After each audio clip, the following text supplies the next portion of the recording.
Well, morning children. Welcome back to online class. And today I am going to take a class of class 8 SST Geography.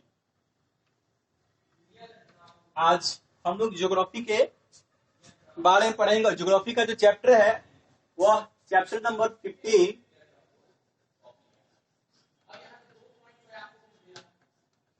जिसका नाम है land and soil. Land and soil. Okay, जैसा कि हम लोग पहले ही पढ़ चुके हैं इस चैप्टर में कि लैंड भूमि, सॉइल मृदा, कैसे हम इस भूमि का यूज करते हैं, कैसे इस भूमि पे हम लोग रहते हैं, और जो सरफेस है हमारा इस लैंड का वह एक जगह समान क्यों नहीं, क्यों वह अलग अलग तरीके से है। जैसे कहीं हमको सिर्फ डेजर्ट मिलता है, कहीं सिर्फ बर्फ ही बर्फ है, कहीं पहाड़ ही पहाड़ है, कहीं बहुत बड़ा भूभाग है महासागर का, ओशियन का, पानी ही पानी है। क्यों ऐसा है?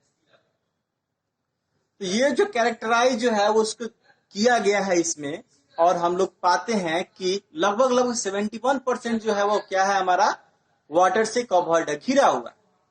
इसलिए हम लोग इसको ब्लू प्लेनेट के भी नाम से जानते हैं। इसका सबसे बड़ा कारण यह है कि जब सैटेलाइट से एक फोटो लिया गया, पिक्चराइज किया गया, तो वहां से ये ब्लू रंग का दिखता है, क्योंकि ओशियन में कितने सारे पानी है, और वो पानी क्या है, वो स्काई की जितनी जो छवि है उसमें दिखती है, और जिसके कारण वो हमें क्या दिखता है, ब्लू रंग का दिखता है।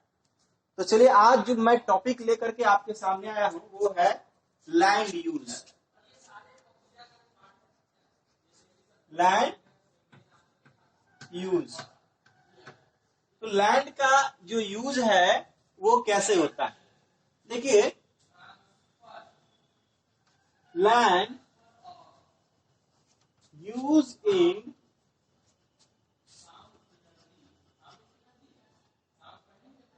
various ways like agriculture,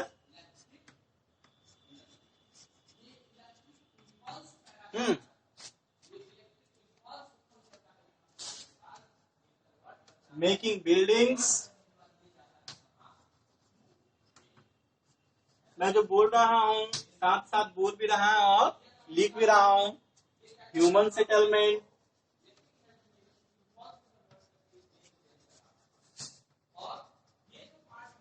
animal settlement,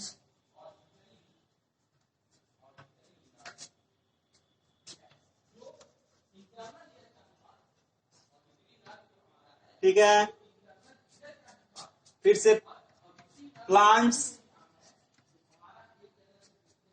and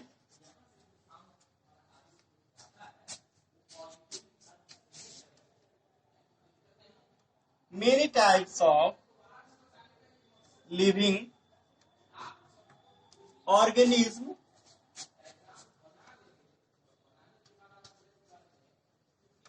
used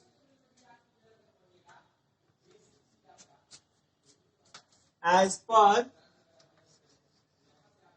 their needs, like in rural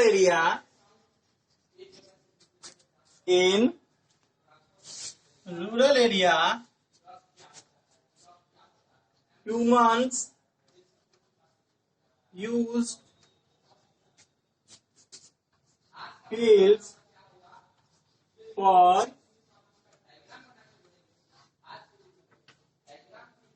agriculture, okay, and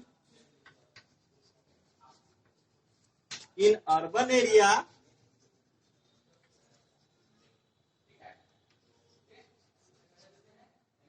people use to establish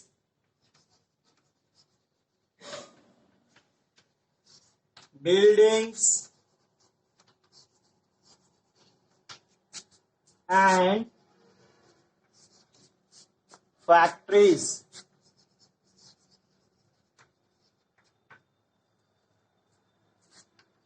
It means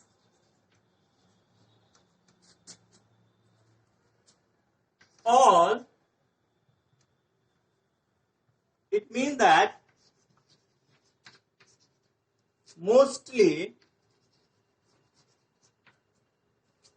humans and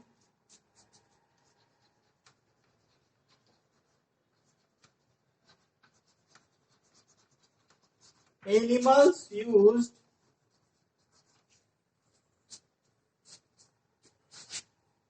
land. ठीक है. नाउ देखिए लैंड का use. Land use in various ways like agriculture, making building, human settlement, animal settlement, plants and many living organism use as per their need. जैसा कि हम सभी जानते हैं कि भूमि का जो यूज है जिस पर हम लोग रहते हैं वो सारे लिविंग ऑर्गेनिज्म अपने नीड के अकॉर्डिंग करते हैं. ठीक है. जैसे इसी भूमि पर क्रिएचर्स भी रहते हैं, छोटे छोटे इंसेक्ट वगैरह जो कि क्रॉलिंग करते हैं, रनिंग करते हैं, फ्लाइंग करते हैं, वो ये सारे इस भूमि पर भी रहते हैं. और ये जो यूज है वो अपने अपने अकॉर्डिंग होता है. दो टाइप्स के होते हैं, एक है हमारा रूरल एरिया और एक है हमारा अर्बन एरिया. तो रूरल एरिया यानी गांव का एरिया. तो गांव के एरिया में क्या होता है? तो रूरल एरिया में जो होते हैं मोस्टली हम देखते हैं अबाउट 75 और 72% ऑफ पीपल, लगभग 75% जो है वह लोग जो है वह जिस चीज में लगा हुआ है वो है हमारा एग्रीकल्चर. इसलिए उसको प्राइमरी सेक्टर भी कहा जाता है. तो प्राइमरी सेक्टर में जितने एग्रीकल्चर और एग्रीकल्चर के होने वाले जो प्रोडक्ट्स होते हैं वही आते हैं. ठीक. तो उसमें क्या होता है, रूरल एरिया में मोस्टली जो भूभाग होता है वो क्या होता है, रहने के लिए. किसके रहने के लिए? गांव के लोगों को रहने के लिए. और छोटे से भूभाग में और जो बचता है उस पर लोग खेती करते हैं. यानी कि उनका जो रोजगार का जो एकमात्र साधन होता है वो क्या होता है, हमारा एग्रीकल्चर होता है. फिर अर्बन एरिया के बारे में बात करते हैं. अर्बन मीन्स सिटीज और टाउन. तो यहाँ क्या होता है, फैक्ट्रीज होते हैं, बड़े बड़े बिल्डिंग्स होते हैं, ऑफिसेज होते हैं. और अपने नीड्स के अकॉर्डिंग उनको जितने सारे फ्लैट लैंड्स की जरूरत होती है, क्योंकि फैक्ट्रीज वगैरह जो है, आप ये कल कारखाने हिली एरिया, माउंटेनी एरिया में उतने ज्यादा नहीं हो सकते क्योंकि वहां फ्लैट लैंड्स नहीं मिलते. तो due to lack of flat lands ये जो चीजें हैं अर्बन एरिया में इनकी जो है वह ज्यादा जरूरत पड़ता है. ठीक है. तो आगे चलिए देखते हैं इसके बारे में. लैंड का जो यूज है वो और भी कितने तरीके से जो है वह किया जाता है.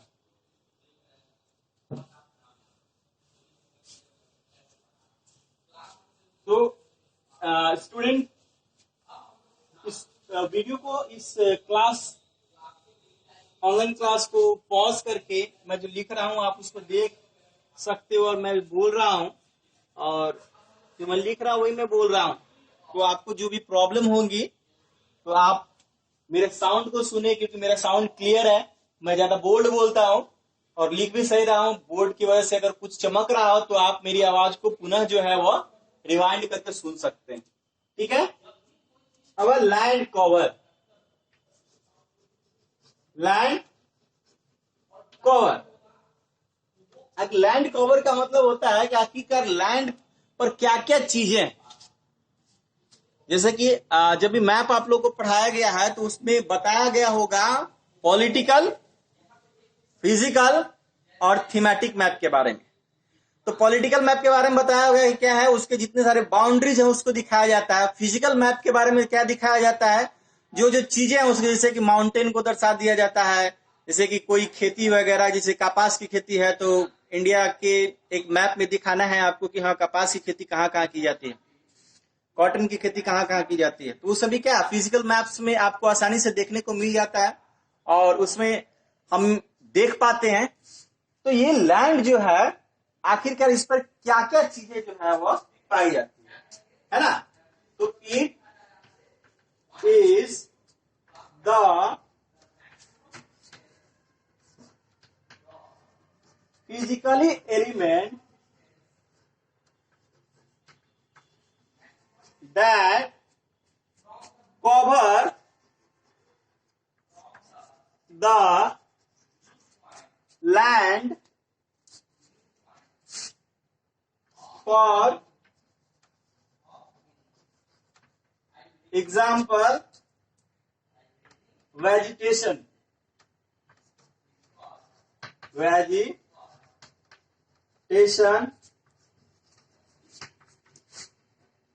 Buildings etc। तो इस चैप्टर को शुरू होने से पहले मैंने इस वेजिटेशन के बारे में आपको बताया था। What is natural vegetation? देखिए, it is a kind of a vegetation in which the forest or in which the plants without interference of the humans they automatically grow and make a forest। जैसे कि किसी भी भूभाग पर बिना किसी हस्तक्षेप के बड़े बड़े पौधे उग आना, एक जंगल बन जाना जिसमें कोई किसी भी प्रकार का हस्तक्षेप नहीं, वो उस पौधे का देखभाल नहीं कर रहे हो, कोई उसमें खाद नहीं डाल रहे हो, कोई वीडिंग नहीं कर रहे हो, पेस्टिसाइडिंग नहीं कर रहे हो, इस तरीके का हस्तक्षेप अगर नहीं होता है, वो ही हमारा क्या आता है, नेचुरल वेजिटेशन कहलाता है। यानी जैसे बड़े बड़े जो जंगल है वो नेचुरल वेजिटेशन कहलाता है। लेकिन अगर हम कोई चीज की खेती कर रहे हैं, जैसे आलू की खेती कर रहे हैं, गेहूं की खेती कर रहे हैं, कपास की खेती कर रहे हैं, तो आप इसको नेचुरल वेजिटेशन नहीं बोल सकते, क्योंकि इसमें ह्यूमन का इंटरफेरेंस ज्यादा होता है। क्योंकि टाइम बाय टाइम उनको जो जो चीज की जरूरत होती है, जैसे सोइंग ऑफ सीड्स को देखना, फिर सीड्स को देखने के बाद में जैसे वो ग्रोन अप होता है, जर्मिनेट हो जाता है, जर्मिनेट के बाद में उसको इरिगेशन की जरूरत होती है, इरिगेशन जब हो जाते हैं फिर उसको जितने खरपतवार होते हैं उसको हटाने की जरूरत होती है। ठीक, उसके बाद में एक समय आता है कटाई की जरूरत होती है। तो टाइम बाय टाइम फार्मर्स का इसमें टाइम का इन्वेस्टमेंट होता है और लेबर्स की भी जरूरत पड़ती है। तो इस तरीके की जो है वो चीजें जो है वो वेजिटेशन में नहीं होती। ठीक है, अब आइए देखते हैं। Land depends on it's local environment.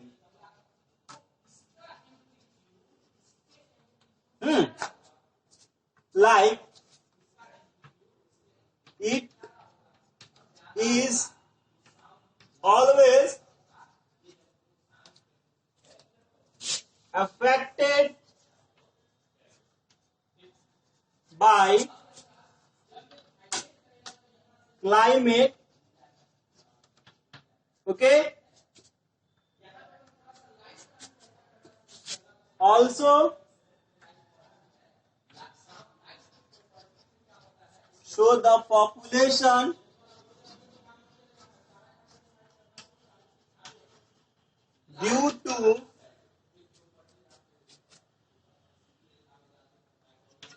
due to its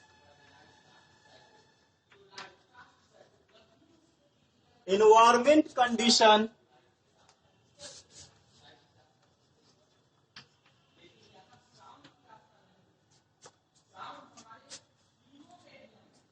तो लैंड जो है वो कवर होता है क्या था, फिजिकल एलिमेंट्स होते हैं। तो फिजिकल एलिमेंट्स की तरह नदी है, नाले है, पहाड़ है, पठार है। इससे और दूसरी बात कि ये लैंड जो है वो डिपेंड करता है लोकल इन्वायरमेंट पर। तो लोकल इन्वायरमेंट पर कैसे डिपेंड कर रहा है वो देखिए। तो जैसे हिली एरिया है, तो हिली एरिया में जितने सारे जो है वो क्या होंगे, रॉकी होंगे।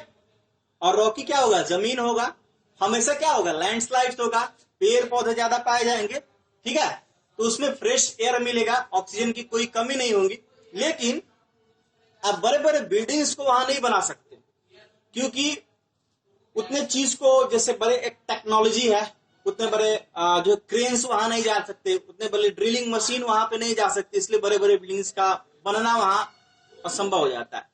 फिर जो माउंटेन्स होते हैं, माउंटेन्स पर क्या होते हैं, एक समय ऐसा आता है जो ग्लेशियर जमा होते हैं, ग्लेशियर जमा होने के बाद में क्या पिघलना चालू होते हैं, और पिघलने के बाद में जो पानी जो आता है उसके कारण क्या आता है, सॉइल इरोजन होता है, और सॉइल इरोजन के कारण जो है वो लैंडस्लाइड काफी पाया जाता है, ठीक है। ये सारे एलिमेंट्स जो है वो लैंड को कवर करके रखते हैं। तो ये टोटली डिपेंड करता है उसके इन्वायरमेंट पर कि किस तरीके का इन्वायरमेंट है, उसी इन्वायरमेंट के अकॉर्डिंग उसकी मिट्टी भी होगी। जैसे इन्वायरमेंट बहुत ज्यादा अगर हॉट होगा एंड ड्राई होगा तो वो हमारा डेजर्ट हो जाएगा, ठीक। Neither very hot nor very cold अगर होंगे, इस टाइप के अगर क्लाइमेट होंगे, तो वो सारे जितने हैं हमारे कहाँ आ जाएंगे, वो सभी कोस्टल एरिया में हो जाएंगे, ठीक है। इस तरीके के जो क्लाइमेट जो है वो अफेक्ट करते हैं कि वहां का पॉपुलेशन किस तरीके का होगा। अब जैसे कि हीट जोन में जितने सारे, जैसे पोलर रीजन में जो पाए जाएंगे, वहां क्या है, चारों तरफ क्या सिर्फ बर्फ ही बर्फ होता है। पोलर बियर जैसे जो जानवर होते हैं फिर भी अपने आप को उसमें सर्वाइव कर पाते हैं। फिर से स्क्यूमोज होते हैं, स्क्यूमोज वहां के लोग को कहते हैं, रेंडियर वहां का जो जानवर है उसको लोग मार के खा जाते हैं। वेजिटेशन, नेचुरल वेजिटेशन वहां है ही नहीं, यानी कि कोई जंगल नाम की चीज नहीं है, पेड़ पौधे नहीं है वहां पे, तो बेसिकली लोग वहां के कैसे होंगे, मांस खाने वाले होंगे, नॉन वेज होंगे, तो वेज व्यक्ति वहां पे टिक नहीं सकते। अगर नॉन वेज अगर नहीं होंगे तो हो सकता है उनका ब्लड जो है वो जम जाएगा, ब्लड जमने से नसें फट सकती है।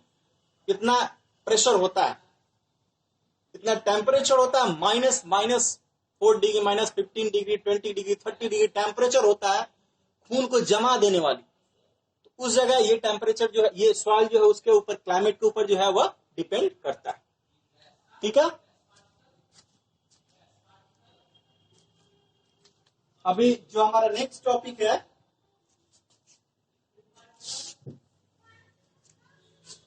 वो है लैंड यूज इन इंडिया। आखिरकार भारत जैसी भूमि में हमारा कैसे यूज होता है भूमि का। तो चलिए, क्या है हमारा लैंड यूज इन इंडिया, ठीक है।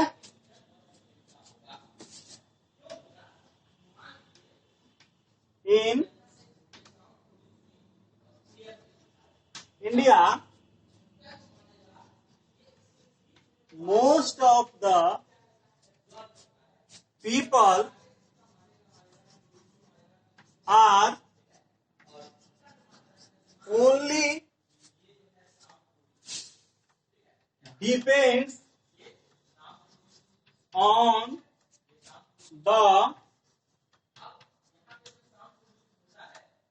primary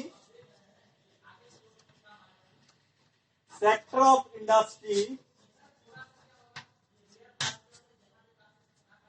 called एग्रीकल्चर, ठीक है। हमारे भारत में लगभग जो है वो भूमि का जो है वो इस्तेमाल किया जाता है, वो प्राइमरी सेक्टर का जो इंडस्ट्री है, यानी कि उस इंडस्ट्री को क्या बोलते हैं, एग्रीकल्चर। यानी कि मोस्ट ऑफ द भूमि, जितने भी सारे जो लैंड्स हैं वो एग्रीकल्चर के ऊपर बेस्ड है, यानी कि एग्रीकल्चर ही जो है वो प्राइमरी सेक्टर है जिसपे हम लोग जो है वो डिपेंड करते हैं, और ज्यादातर भूमि पर जो है वहां पे सिर्फ खेती किया जाता है, ठीक है।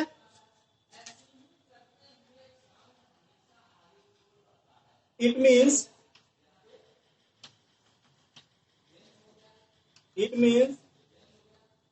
we can say that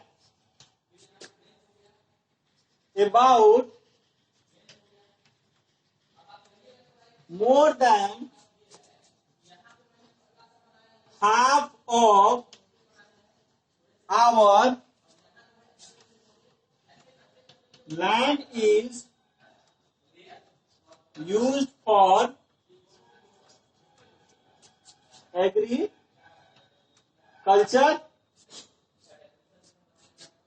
Now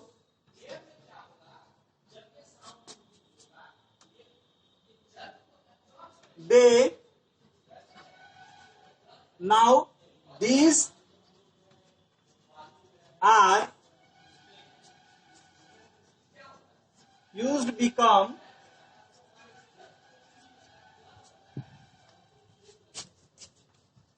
in a various ways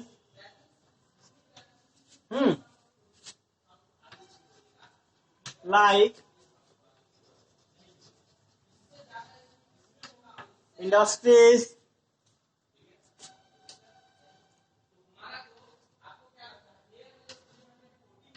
or a small factory,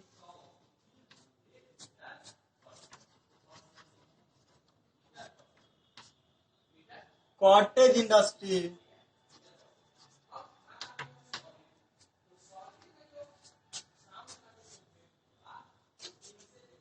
cotton industry, etc. तो चलिए हमारे भारत में जो देख रहे हैं वो क्या है हमारा, it means that we can say that, हम आसानी से कह सकते हैं कि लगभग आधी से ज्यादा जनता, आधी से ज्यादा जो आबादी है हमारा एग्रीकल्चर पर जो है वो क्या है, डिपेंड है नाउ। और अभी जो है वो थोड़ा सा ट्रेडिशन जो है वो चेंज हो गया। ट्रेडिशन चेंज होने का सबसे बड़ा कारण है ड्यू टू एजुकेशन। आज हमारा एजुकेशन इतना ज्यादा बढ़ता जा रहा है कि एजुकेशन की वजह से क्या है, हमारा टेक्नोलॉजी बढ़ते जा रहे हैं। ड्यू टू टेक्नोलॉजी हम फार्मिंग में भी देखिए, एग्रीकल्चर में भी पढ़िए, एक से एक तरीके जो है अपने चीजों को निर्यात बढ़ते जा रहे हैं, जिसके कारण हमारा आयात बढ़ता जा रहा है, निर्यात बढ़ता जा रहा है। इंपोर्ट एंड एक्सपोर्ट की जितनी सारी जो इंडस्ट्रीज है वो सारी बढ़ती चली जा रही है। तो इसी तरह से करके हमारे ये due to the more than, बहुत ही ज्यादा जो है वो टेक्नोलॉजी की जो है वो यूज, पहले जो है वो फार्मिंग एंशिएंट तरीके से की जाती थी, लेकिन आज वही चीजें जो है वो बीजों का भी देखिए कि हाइब्रिड हो जाते हैं। बड़े बड़े पेड़ जो है वो उतने सारे जो पैदावार देते थे वो छोटे छोटे जो है पेड़ देने लग गए हैं। ये सब क्या है, हमारा चीजों की जो है वो बढ़ोतरी है, टेक्नोलॉजी की बढ़ोतरी है। जैसे ग्रीन रिवोल्यूशन आया, व्हाइट रिवोल्यूशन आया, ब्लू रिवोल्यूशन आया, येलो रिवोल्यूशन आया। ये सभी सारे जो रेवोल्यूशन है ये चेंजेस है हमारा लाइफ में, और इसी चेंजेस की वजह से ये सभी सारी चीजें जो है वह संभव हो सकी हैं, और इस तरीके से हमारा भारत जो है वह अपनी भूमि को यूज करता है। तो आज के लिए इतना ही टॉपिक, फिर मिलेंगे हम लोग नेक्स्ट क्लास में। तब तक के लिए खुश रहें, धन्यवाद, और कोरोना से बचते रहें।